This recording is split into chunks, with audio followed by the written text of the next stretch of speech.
Existe uma aeronave capaz de atravessar metade do planeta, invadir o espaço aéreo mais protegido do mundo sem ser vista e atingir um alvo com precisão cirúrgica. Este é o B-2 Spirit, o melhor bombardeiro furtivo já construído no mundo. Mas isso todo mundo já sabe. E essa não é a parte mais interessante. O que realmente torna esse bombardeiro incrível acontece antes dele sequer sair do chão. Porque por trás de cada missão do B-2 Spirit, existe um exército secreto que opera na preparação. São milhares de etapas e nada ali pode dar errado. Pois quando você está operando uma aeronave que custa 2 bilhões de dólares e carrega bombas enormes, qualquer erro mínimo, e esta aeronave pode virar o erro mais caro do mundo. E para entender por que ele é considerado a aeronave militar mais poderosa já construída, hoje vamos mostrar todos os segredos por trás de uma das aeronaves mais incríveis do Exército dos Estados Unidos atualmente, desde a preparação até atingir um alvo real. E então você vai entender por que ela é uma das armas mais poderosas do mundo. A preparação não começa no avião, ela começa dentro do 59º Esquadrão de Munições do Exército dos Estados Unidos. É ali que os militares especializados preparam as armas que poderão ser acomodadas no compartimento interno do B-2 Spirit. Esses militares irão instalar um kit em bombas de gravidade comuns que irá transformá-las em bombas guiadas de extrema precisão. Esse kit é chamado de JDAM, ou Joint Direct Attack Munition. E toda a montagem passa por um processo que elimina qualquer margem de erro.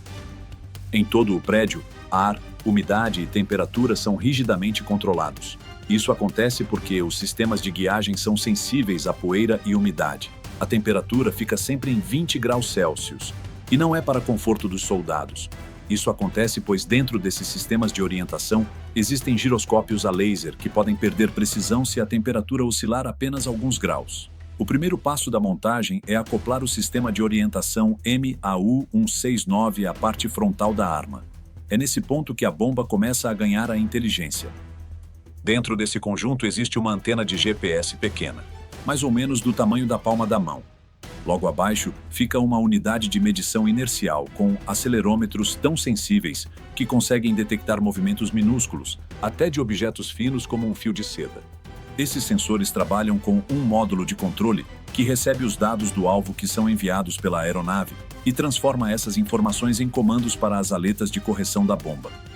Mas existe um componente mais importante nesse processo: o conector umbilical. É ele que permite ao B-2 se comunicar com o sistema da arma que está no compartimento de carga. Sem essa conexão, o armamento perde sua capacidade de guiagem e se torna um objeto caríssimo, sem utilidade alguma. É por isso que os técnicos usam torquímetros específicos para fixar o sistema de orientação. Se o aperto ficar abaixo do especificado, a vibração pode causar falha. Se passar do ponto, a estrutura pode trincar. Depois disso, eles instalam o kit de orientação na traseira, onde ficam as aletas móveis e os atuadores, que darão o controle preciso à bomba. E essas aletas não são superfícies simples de metal. Cada uma é controlada de forma independente por motores elétricos de extrema precisão, capazes de corrigir a posição em 1/10 de grau. E antes que qualquer bomba saia daquele prédio, os atuadores são testados com movimentos programados. Porque se uma dessas aletas travar por apenas meio segundo, a bomba pode errar o alvo por mais de 30 metros. Depois vem outra etapa crítica: a pesagem.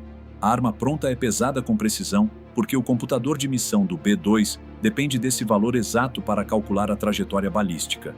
Uma diferença de pouco mais de 2 kg já é suficiente para alterar o momento da queda. Mesmo com toda essa sofisticação, uma regra não muda.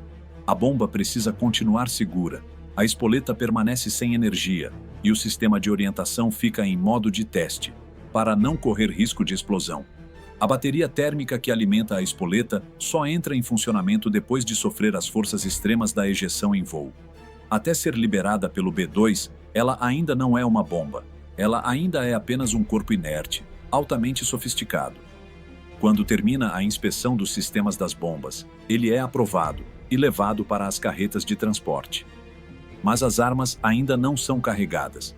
Antes disso, o bombardeiro precisa provar que está pronto para recebê-las. Nas bombas, o foco era a perfeição mecânica. No B-2, a exigência passa para a parte eletromagnética, e isso precisa ser medido pelos técnicos com precisão de milímetros.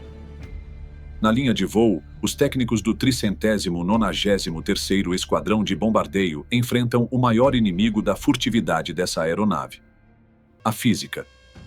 A invisibilidade do B-2 para os sistemas de defesa antiaérea é o resultado de um controle extremamente cuidadoso de como a aeronave interage com energia eletromagnética, e isso só funciona se a superfície da aeronave estiver praticamente impecável, antes de qualquer bomba subir para o compartimento, até mesmo antes de uma gota sequer entrar no tanque da aeronave.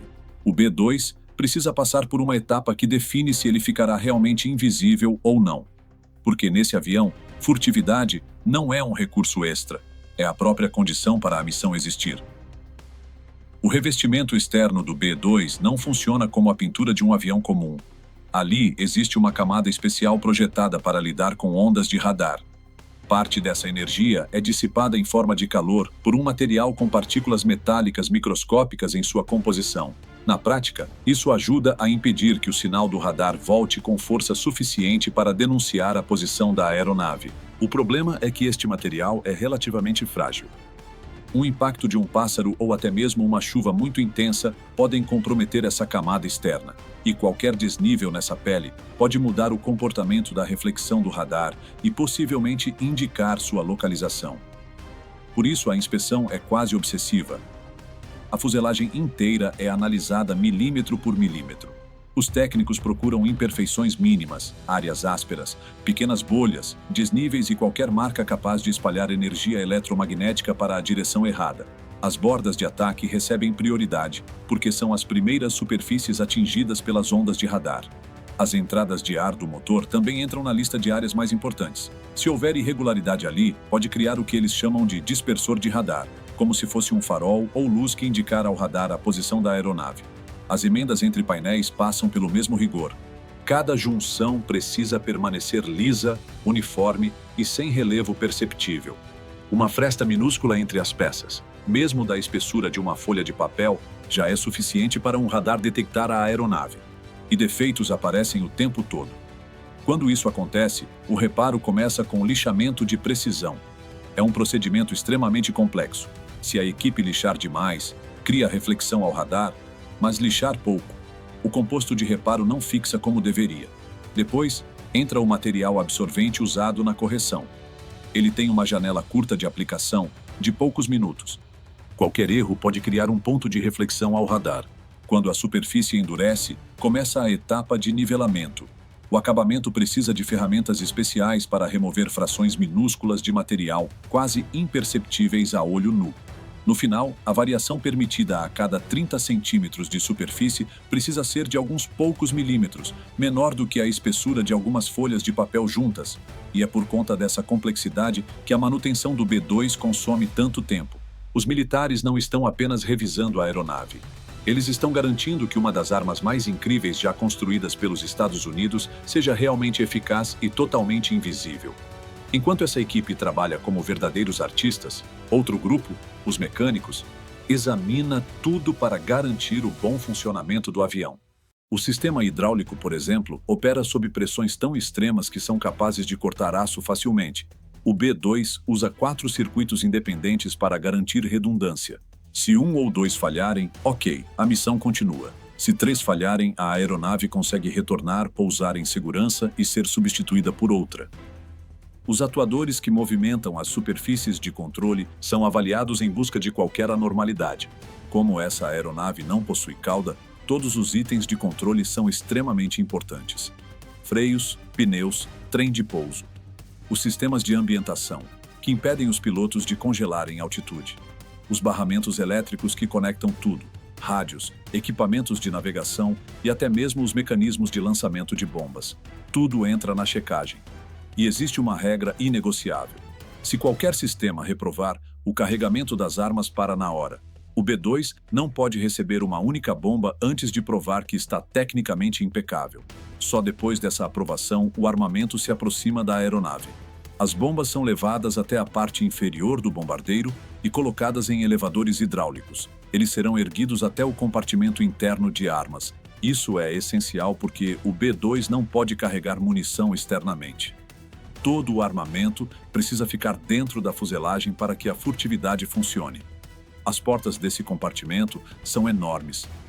Cada uma tem aproximadamente o peso de um carro de grande porte.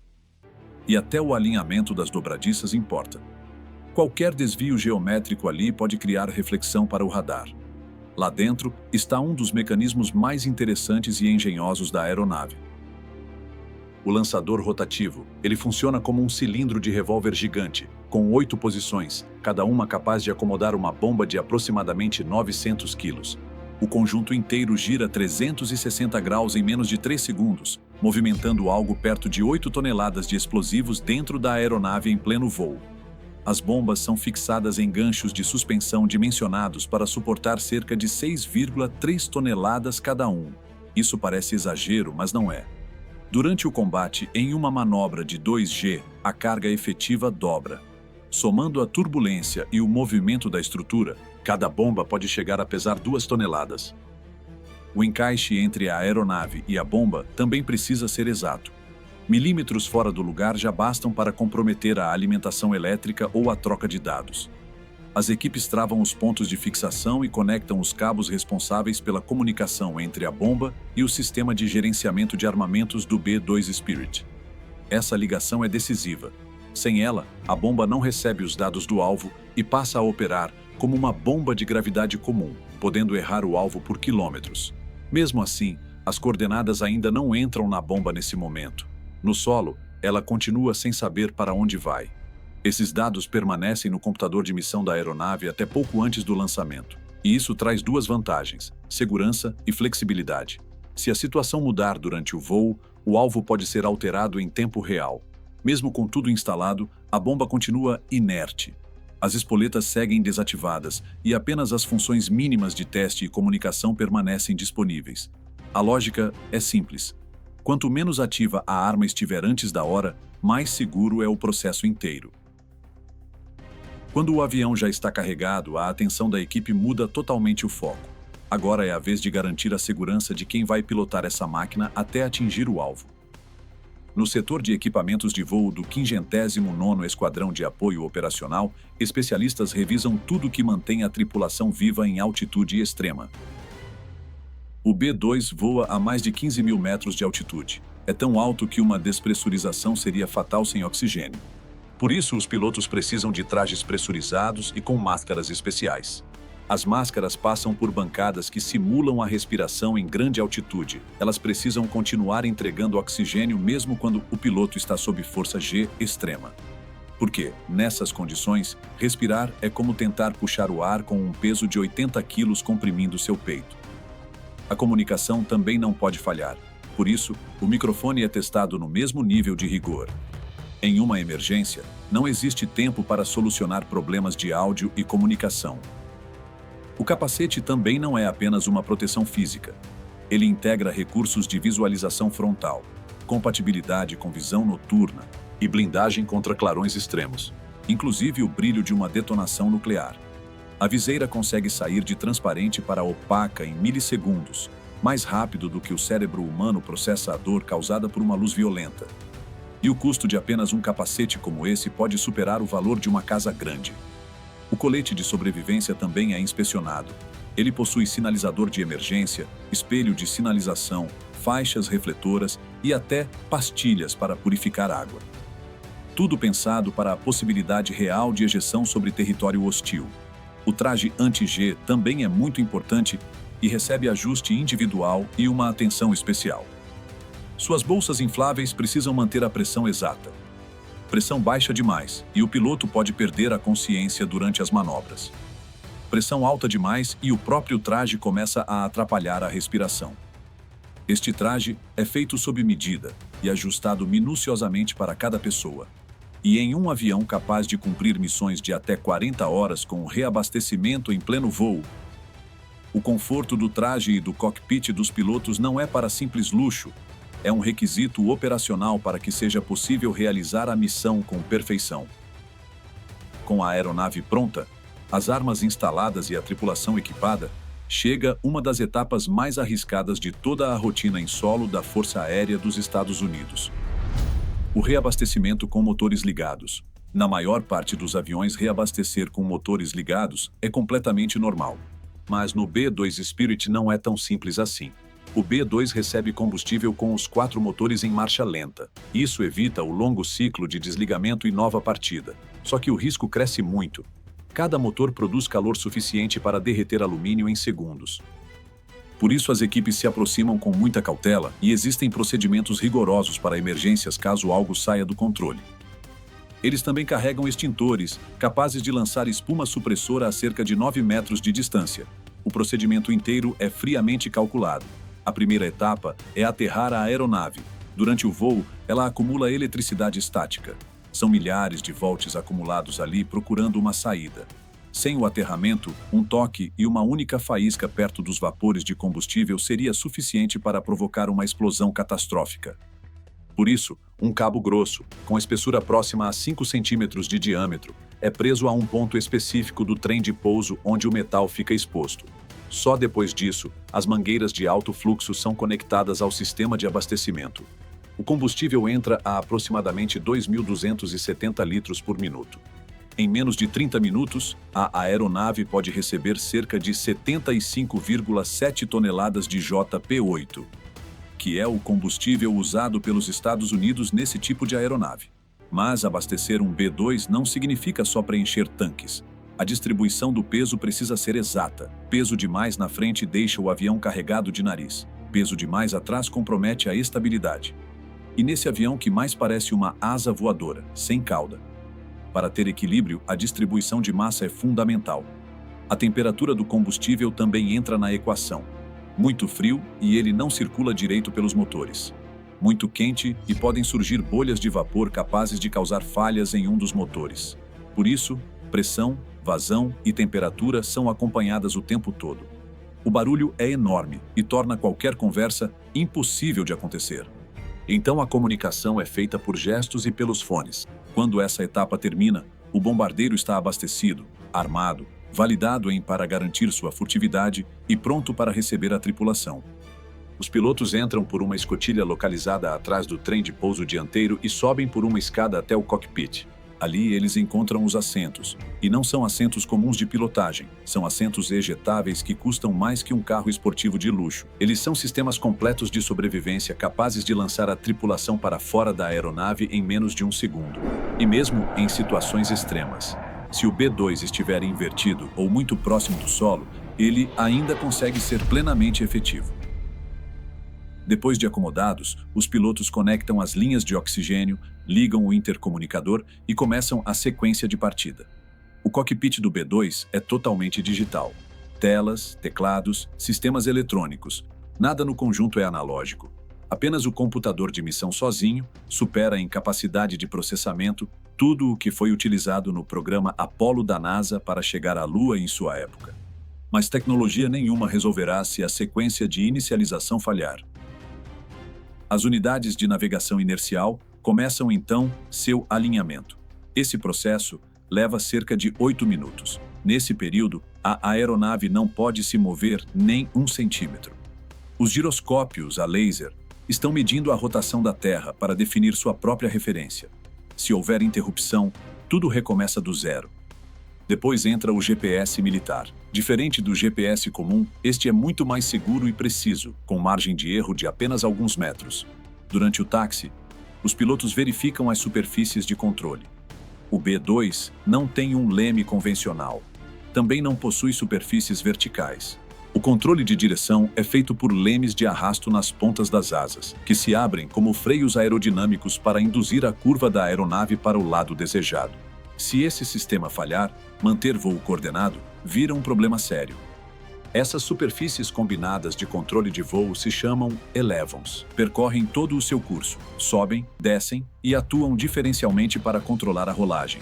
Antes da decolagem, a tripulação revisa a velocidade de rotação, os critérios de aborto e os procedimentos de emergência para possíveis falhas de motor. Carregado com o peso máximo, o B-2 consome grande parte da pista para poder decolar. A margem de erro é mínima. Então, os manetes avançam. Os 4 motores saem da marcha lenta e sobem para a potência máxima.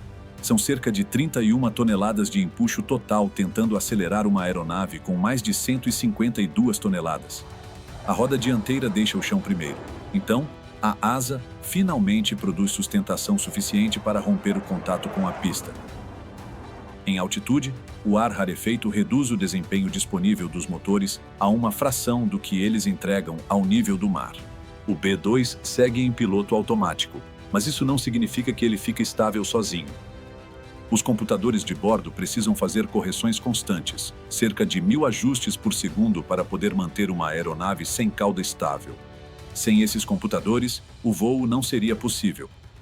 Quando o alvo se aproxima, a tripulação inicia o procedimento de verificação de todo o armamento.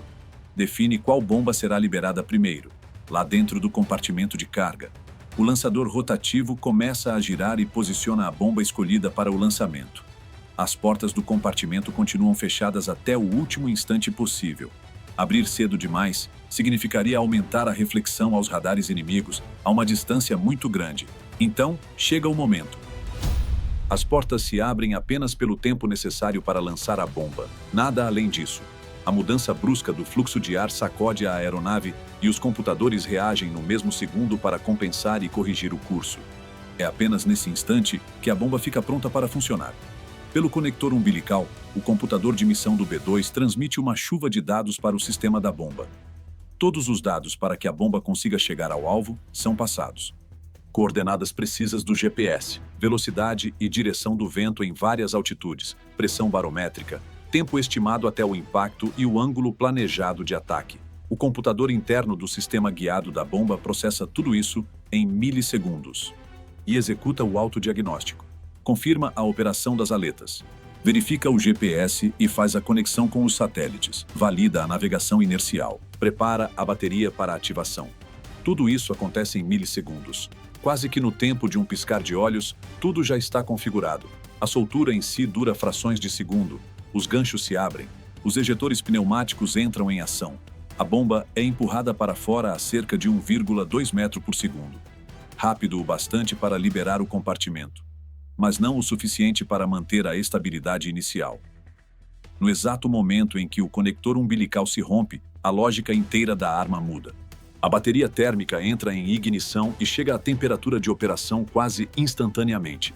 A espoleta inicia sua sequência de armamento, confirma as forças G necessárias. O receptor GPS começa a se conectar aos satélites. 4, 6, 8. Ele busca o maior número de satélites disponíveis. Quanto maior o número de satélites, maior a precisão. Dentro da bomba guiada, o computador calcula tudo em uma velocidade impressionante. Ele sabe onde está, sabe onde o alvo está, e calcula a melhor trajetória para ligar um ponto ao outro. Só que essa trajetória não é reta. Ela é uma curva, complexa, pois leva em conta o vento, a densidade do ar e até a rotação da Terra. Após a soltura, o sistema faz correções necessárias. Pode ser uma leve inclinação para compensar um vento cruzado, detectado pelos sensores do B-2. A bomba guiada não voa como um míssil autopropelido. Ela usa a gravidade mas transforma a queda em uma viagem de extrema precisão. Cada pequeno movimento das aletas leva a bomba gradualmente até o alvo. Se o GPS for bloqueado, a navegação inercial assume. Com menor precisão, mas a arma continua funcionando, mas com precisão de 30 metros ao invés de 10. Durante a descida, os ajustes ficam menores e mais frequentes. Nos 10 segundos finais, as aletas podem corrigir a trajetória centenas de vezes. Nos instantes derradeiros, o altímetro por radar entra em ação para informar a altura exata sobre o alvo. O computador calcula o instante preciso do impacto. Então, vem a última correção. Um ajuste mínimo, quase imperceptível, feito frações de segundo antes do fim. E é isso que separa uma bomba comum de uma arma capaz de acertar exatamente onde foi planejado. Então, ela atinge o alvo com extrema precisão.